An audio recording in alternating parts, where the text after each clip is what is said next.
कश्मीर में पंडितों के पलायन की क्या है पूरी हकीकत। आज तक कितने कश्मीरी पंडित बने आतंकवादियों का निशाना। कश्मीर से पंडितों के पलायन का कौन है असली मुजरिम और कश्मीर में किसने किया 1600 मुसलमानों का कत्ल। कश्मीरी पंडितों के बारे में बताऊंगा और भी बहुत कुछ। इस वीडियो में अंत तक मेरे साथ बने रहिए। वीडियो पसंद आए तो इसे लाइक कीजिए, शेयर कीजिए और इस चैनल को सब्सक्राइब कीजिए। जय हिंद दोस्तों। कश्मीर फिर सुलग रहा है, या यूं कहो कि 2024 के आम चुनाव को ध्यान में रखते हुए इसे सुलगाया जा रहा है। इन दिनों एक नया शब्द मीडिया ने गढ़ा है, टारगेट किलिंग, यानी चुन चुन कर निशाना बनाना। घाटी में हत्याएं हो रही हैं, सारे देश की मीडिया इसे हिंदू टारगेट किलिंग का नाम दे रही है। किलिंग या हत्या किसी की भी हो, अफसोसजनक है, निंदनीय है, लेकिन इस किलिंग को धार्मिक आधार पर कैसे तय किया जा सकता है।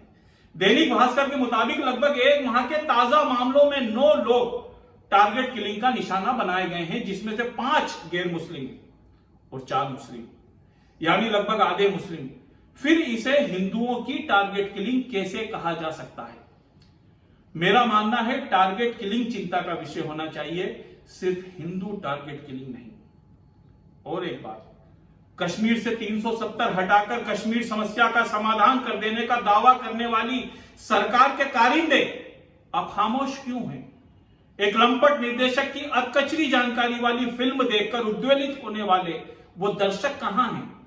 पुरानी अधूरी असत्य तथ्यों से भरी नाटकी फिल्म को देखकर सिनेमा घरों में गूंजती वो फर्जी सिसकियां आप खामोश क्यों हैं। सरकार से सवाल क्यों नहीं किए जाते कि कश्मीर समस्या के समाधान का दम भरने वाले स्वयं भी 56 इंची महावीरों के राज में ही कश्मीर क्यों सुलगता है। बेशक कश्मीर में आतंकवाद के चलते जिन लोगों को अपना जान माल गंवाना पड़ा, अपने घर बार छोड़ना पड़े, उनके दुखों की कोई भरपाई नहीं की जा सकती। लेकिन मेरे नजरिए से कश्मीर की समस्या को इलाकाई मसले की तरह देखा जाना चाहिए था, लेकिन अफसोस कि इसे हर बार सांप्रदायिक नजरिए से ही देखा गया और उसी का नतीजा है कि सरकार जिसे समाधान समझती रही, दरअसल वही सबसे बड़ी समस्या बन गई। धारा हटा देना, लगा देना ठीक वैसा ही है जैसा किसी जख्म का इलाज करने की बजाय उसे ढांक दिया जाए, कपड़ों से छुपा दिया जाए। किसी सामाजिक जख्म पर अधकचरी फिल्म बनाना, उसे भुनाना अलग बात है और उस जख्म का इलाज तलाशना अलग बात है। सरकार को समझना चाहिए कि जख्म की भरपाई के लिए किसी लंपट डायरेक्टर की नहीं, एक बेहतर डॉक्टर की जरूरत होती है। और एक बात, जब आप किसी मसले को दिखाते हैं और अपने नजरिए को सच्चाई का दस्तावेज बताते हैं, तो आपकी जिम्मेदारी बनती है कि आप किसी भी हादसे के दोनों पहलू को दिखाएं, क्योंकि सिर्फ एक पहलू अधूरा सच होता है और अधूरा सच झूठ से ज्यादा खतरनाक होता है। बहरहाल मैं यहां आपसे उस नैरेटिव के बारे में बात करने आया हूं जो देश की नौजवान पीढ़ी के दिल दिमाग में सेट करने की कोशिश की जा रही है। कश्मीर में हजारों पंडितों को भी आतंकवाद का दंश झेलना पड़ा, इस दुखद सच्चाई से किसी को इनकार नहीं है। लेकिन यह दंश सिर्फ पंडितों को ही झेलना पड़ा, ऐसा भी नहीं। आइए आपको कुछ तथ्य बताता हूं, और ये तथ्य मेरे अपने नहीं है, बल्कि बाकायदा सूचना के अधिकार के तहत खुद सरकार से लिए गए हैं। कुछ माह पहले पानीपत हरियाणा के आरटीआई कार्यकर्ता पीपी कपूर ने कश्मीर में अब तक के हालात पर सूचना के अधिकार के तहत एक जानकारी मांगी थी, जिस पर 27 नवंबर 2021 को डीएसपी हेडक्वार्टर कश्मीर से उन्हें जो जानकारी मुहैया कराई गई है, वह आपके होश उड़ा देगी। सरकार से मिली जानकारी के मुताबिक कश्मीर में 1990 में आतंकवाद शुरू होने से लेकर अब तक कुल 1724 लोग मारे गए। आतंकवाद का निशाना बने इन लोगों में 1635 लोग, यानी 95% मरने वाले मुस्लिम समाज से ताल्लुकात रखते थे। इन मरने वालों में कश्मीरी पंडित का आंकड़ा सिर्फ 5% है, यानी पिछले 31 सालों में सिर्फ 89 कश्मीरी पंडित आतंकवाद का निशाना बने हैं। यह मैं नहीं कह रहा, यह सरकारी आंकड़ा बताता है। सरकारी आंकड़ा बताता है कि आतंकवाद के चलते कश्मीर से 1,54,161 लोगों ने कश्मीर घाटी से पलायन किया। इनमें से 1,33,426 यानी 88% कश्मीरी पंडित थे। ऐसा नहीं है कि आतंकवाद के चलते सिर्फ पंडितों ने ही घाटी छोड़ी हो। 18,735 जैसी बड़ी संख्या में मुस्लिम और लगभग 5,000 सिखों ने भी हालात बिगड़ने पर घाटी को अलविदा कहा है।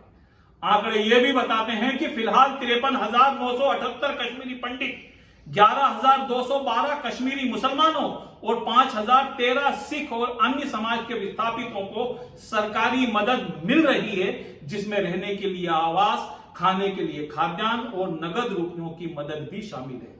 इसी जानकारी के मुताबिक कश्मीर से पलायन करने वाले कश्मीरी पंडितों पर केंद्र सरकार अब तक 5,476 करोड़ रुपए खर्च कर चुकी है, जिसमें से 2,100 करोड़ खाद्यान्न, 21 करोड़ इंफ्रास्ट्रक्चर, 83 करोड़ नागरिक गतिविधि कार्यक्रम पर खर्च करने के साथ साथ 1,887 करोड़ की नगद मदद भी इसमें शामिल है। हालांकि हम जिंदगी की कीमत को आंकड़ों की बढ़ती घटती संख्या से तोलने वाले नहीं है और ना ही कोई बड़ी से बड़ी रकम किसी के दर्द की कीमत हो सकती है, लेकिन जिस प्रदेश में मुस्लिम पिट्ठू अपनी पीठ पर लादकर हिंदुओं को अमरनाथ यात्रा करवाते हों, वहां कोई एक मुसलमान कश्मीरी पंडितों की हिमायत में खड़ा ना हुआ होगा, ये नामुमकिन है। और अगर ऐसा था तो फिर कश्मीर में आज भी कई ऐसे पंडित परिवार क्यों मौजूद हैं जो कभी कश्मीर छोड़कर गए ही नहीं। कश्मीर के दूर दराज गांवों में ऐसे कई मंदिर मौजूद हैं जहां हिंदू परिवार ना होने की वजह से मुस्लिम परिवार उन मंदिरों की देखभाल कर रहे हैं। आज भी कई हिंदू परिवार कश्मीर के मुस्लिम गांवों में सुरक्षित और खुशहाल जीवन जी रहे हैं। हाँ, ये सही है कि आज कई कश्मीरी इलाकों में हिंदू पंडितों के मकान खंडर पड़े हैं, लेकिन ये खंडर आज भी पंडितों की ही अमानत है। किसी मुस्लिम ने मौके का फायदा उठाकर इन लावारिस मकानों पर कब्जा नहीं किया है। सरकारी रिकॉर्ड के मुताबिक 15 साल घाटी से बाहर बिताकर 2015 में अपने वतन कश्मीर लौटकर अपनी पत्नी के साथ अनंतनाग के मट्टन इलाके में रहने वाले रिटायर्ड पुलिस अधिकारी पंडित जगन्नाथ ने बीबीसी को अपने एक इंटरव्यू में कहा था कि उन्हें कश्मीर से जाने को किसी ने मजबूर नहीं किया था, लेकिन उस वक्त हालात ही ऐसे बन गए थे कि उन्हें घाटी छोड़कर जाना पड़ा था। लेकिन बावजूद इसके कश्मीर में भाईचारे के अलंबरदार मौजूद हैं, तभी तो गांव में कोई हिंदू ना होने के बावजूद मुस्लिम बाप बेटे शिव मंदिर का रखरखाव करते हैं और सारा मुस्लिम गांव उनकी मदद करता है। कश्मीर के हिंदू बहुल बहलन भरोटी गांव के पंच के रूप में हिंदुओं द्वारा एक मुस्लिम हुसैन हंगा को चुना जाता है और खास बात यह है कि गांव का एकमात्र मुस्लिम परिवार के मुखिया हुसैन के विरुद्ध हिंदू बहुल गांव में किसी ने चुनाव तक नहीं लड़ा और वो निर्विरोध चुनाव जीत गए। पुलवामा के गांव में अपने तमाम परिजनों के पलायन कर जाने के बावजूद कश्मीर के मुस्लिम गांव में अकेले रह रहे एक बूढ़े कश्मीरी पंडित की मौत के बाद मुस्लिम गांव वालों ने उनकी लाश को जम्मू नहीं ले जाने दिया और जम्मू से खुद उनके रिश्तेदारों को लेकर गांव में ही उनका अंतिम संस्कार किया। इस अंतिम संस्कार में 6,000 मुस्लिम शामिल हुए। इसी तरह कश्मीर के बंदीपोरा में हिंदू महिला की मौत के बाद मुस्लिमों ने अंतिम संस्कार का जिम्मा उठाया। तो ये हमारी मम्मी है, माता जी है, जिनका नाम लाजवंती है और मैं उनका बेटा हूँ राजेंद्र सिंह जिम्वाल है। और हम छोटे छोटे थे, जब बिल्कुल छोटे थे, हमें अपने डैडी का पूरा पता भी नहीं है वो किस साल में उनकी डेथ हुई है, लेकिन हमें इसी माँ ने पाला था कि ये गांव गांव में जाती थी, किसी से कुछ भी लाती थी नहीं, मुसलमानों भाइयों ने इनको साथ दिया और हम आज इस मुकाम तक पहुंचे। गलत बात बोलते, अफवाहें उठा रहे हैं, ये तो पॉलिटिक्स की बात है, ये सियासत है सारी, सियासत है सारी। बाकी यहाँ कश्मीर में कोई हिंदू मुस्लिम नहीं हुआ आज तक, देखा नहीं हमें। हम साथ आते हैं, खुद आते हैं, खुद वर्कआउट करते हैं, कुछ भी हो, लेकिन हमें आज तक महसूस कुछ भी नहीं हुआ। ये कोई भी गलत फहमी है वो दिल से निकाल दें। आए हमारे कश्मीर में देखें, हमारे गांव में आए, पहले देखें यहाँ कैसा भाईचारा है। ये नहीं कहते कि 1990 में पंडितों के साथ कुछ नहीं हुआ, लेकिन ये जरूर कहेंगे कि 1990 में पंडितों के साथ हुए जुल्म की कहानी का एक दूसरा हिस्सा भी है, जिसके बगैर कश्मीर के दर्द का किस्सा अधूरा है। इस हिस्से का नाम है कुनान पोशपोरा कांड। लेकिन अफसोस कि जब भी मीडिया कश्मीर का दर्द बयां करता है, 1951 में हुए कुनान पोशपोरा कांड को भुला दिया जाता है। दरअसल कश्मीरी पंडितों के पलायन के बाद जब घाटी में सेना तैनात की गई तो सेना की 2 टुकड़ियों ने इन दोनों गांवों पर पंडितों का बदला लेने की नीयत से धावा बोल दिया। दोनों गांव की सैकड़ों महिलाओं के साथ सेना के जवानों ने बलात्कार किए, जिसमें सबसे छोटी बलात्कार पीड़िता तो मात्र 14 साल की मासूम बच्ची थी। 23 महिलाओं ने हिम्मत जुटाकर पुलिस में अपने साथ हुई ज्यादती की रिपोर्ट लिखवाई, लेकिन मामला सिर्फ रिपोर्ट लिखने तक ही सीमित रहा। 2007 में बलात्कार पीड़ित 40 महिलाओं ने Jammu Kashmir human right commission का दरवाजा भी खटखटाया, लेकिन सरकार और सेना ने कभी इस इल्जाम को कबूल नहीं किया। हालांकि उस वक्त कुपवाड़ा के डिप्टी कमिश्नर रहे एसएम यासीन ने अपनी रिपोर्ट में यह लिखा था कि फौज ने दरिंदों की तरह सलूक किया। किसी भी दर्द का अफसाना बना देने से उसका दर्द कम नहीं हो जाता, लेकिन सवाल यह उठता है कि अगर कश्मीर फाइल सच्चाई का पूरा दस्तावेज थी तो फिर यह सब उस सच में शामिल क्यों नहीं किया गया। और आज भी जब मीडिया में कश्मीर की ताजा पलायन की खबरों के साथ 1990 को रिकॉल किया जा रहा है तो उसमें भी कुनान पोस्पोरा कांड का जिक्र क्यों नहीं किया जा रहा है।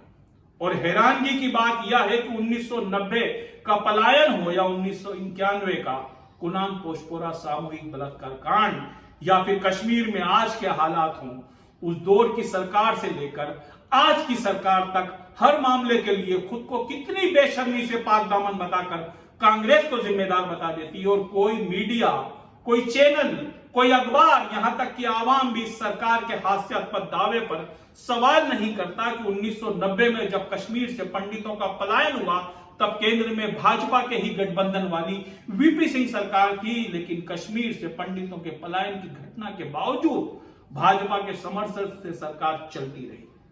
भाजपा की सलाह पर जगमोहन को कश्मीर का राज्यपाल बनाकर भेजा गया, जो कश्मीर को संभालने में पूरी तरह नाकामयाब रहे और पंडितों को पलायन करना पड़ा। यही जगमोहन बाद में विधिवत भाजपा में शामिल हो गए। आज भाजपा सरकार भले ही 370 हटाकर कश्मीर का मसला सुलझा लेने का क्रेडिट लेती हो, लेकिन कश्मीरी पंडितों की संस्था पनून के कन्वीनर डॉक्टर अग्निश शेखर कश्मीरी पंडितों की बदहाली के लिए कांग्रेस की बजाय भाजपा को जिम्मेदार। कांग्रेस पर अटैक करते हुए करते रहिए, लेकिन झूठ मत कहिए। आपने कहा कि कांग्रेस आपके शासन में हमारा कश्मीर से जलावतनी हुई, उनके शासन में नहीं हुई। ये वीपी सिंह के सरकार में हुई, जिसका समर्थन भाजपा कर रही थी, और भाजपा ने हमारे विस्थापन को लेकर के सपोर्ट वापस नहीं लिया। आपने कहा कि कश्मीर में आपने जमीन का अधिग्रहण किया है ताकि वहां जो 6000 एम्प्लॉयमेंट पैकेज के चलते हमारे बच्चे कुछ गए हैं, 3000 के आसपास कुछ जाने वाले हैं, उनके लिए आप फ्लैट वहां का निर्माण करेंगे। और इसके साथ आपने ये कहा कि मेरा संकल्प, भाजपा का संकल्प पूरा हो जाएगा। इससे बड़ी शर्मनाक बात क्या हो सकती है। ये आपका संकल्प था, और ये एम्प्लॉयमेंट पैकेज भी भाजपा ने नहीं दी। ये यूपीए सरकार में डॉक्टर मनमोहन सिंह के जमाने में अनाउंस की, और मैंने राउंड टेबल कॉन्फ्रेंस 1, 2, 3 में यह मुद्दा उठाया है, जो मनमोहन सिंह सरकार ने ये अनाउंस किया। और आप तो श्रेय लेना चाहते हैं, लीजिए, लेकिन ये मत। बहरहाल इन दिनों एक बार फिर जो कुछ कश्मीर में हो रहा है वो अफसोसजनक है, लेकिन अगर कोई ये सोचता है कि इसका दंश सिर्फ हिंदू पंडित झेल रहे हैं तो वो ये समझ ले कि यही सोच कश्मीर समस्या की असली जड़ है। जब तक हम किसी कश्मीरी पंडित या किसी कश्मीरी मुसलमान की लाश में, उसके दर्द में, उसके जख्म में, उसके पलायन में फर्क करते रहेंगे, तब तक हम कश्मीर मुद्दे का हल नहीं तलाश सकेंगे। हमारी विडंबना है कि हम कश्मीर को तो भारत का हिस्सा मानते हैं, लेकिन कश्मीरी मुसलमानों को भारतीय होने का एहसास दिलाने में पीछे रह जाते हैं। इस सब के बीच जम्मू कश्मीर के मुख्य मुफ्ती नासिरुल इस्लाम ने सभी कश्मीरी पंडितों से अपील की है कि वो घाटी छोड़कर ना जाएं, और सरकार को भी चाहिए कि वो ईमानदारी से इस मसले का हल तलाशे। सरकार की कोशिशों से कहीं भी ऐसा ना लगे कि वो अपने सियासी फायदे के लिए नफरत फैलाने वालों की एक साजिश में शामिल है। उनके सियासी कैलेंडर का एक हिस्सा है इस मुल्क को एक धर्म विशेष के रंग में रंगने वाले की कोशिशों में जुटे फिरका परस्त संगठन की एक मुहिम है, जिसके जरिए देश की आने वाली पीढ़ी के दिल दिमाग में एक खास मजहब के लिए नफरत भरने का काम किया जा रहा है। और दो मुहे फिरका परस्तों का डबल स्टैंडर्ड तो देखिए, जहां कश्मीर का नरसंहार उनके लिए दुख का विषय है, तो वहीं गुजरात का नरसंहार उनके लिए न सिर्फ गर्व का विषय है, बल्कि गुजरात नरसंहार के दोषी इनके नायक हैं। बहरहाल हमारी ये दुआ है कि हमारे अपने भारत के कश्मीर में एकता भाईचारा बना रहे। ये थी कश्मीर की बात। वीडियो पसंद आया हो तो इसे लाइक कीजिए, शेयर कीजिए और इस चैनल को सब्सक्राइब कीजिए, और मुझे दीजिए इजाजत। अगली बार फिर मुलाकात होगी एक नए मुद्दे के साथ। जय हिंद।